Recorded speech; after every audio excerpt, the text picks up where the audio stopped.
আলহামদুলিল্লাহ, কুরবানির উদ্দেশ্যে এই খাসিটি আজ ধামরাই থানার ফোর্টনগর গরু ছাগলের হাট থেকে ক্রয় করা হয়েছে।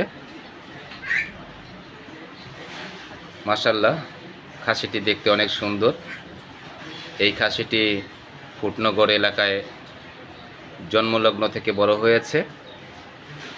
দেশীয় খাবার খেয়ে ছোট থেকে বড় হয়েছে এবং একজন গৃহস্থ একে লালন পালন করেছে।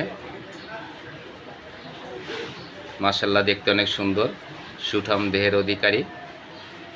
এই খাসিটি আগামীকাল কোরবানি দেওয়া হবে ইনশাল্লাহ।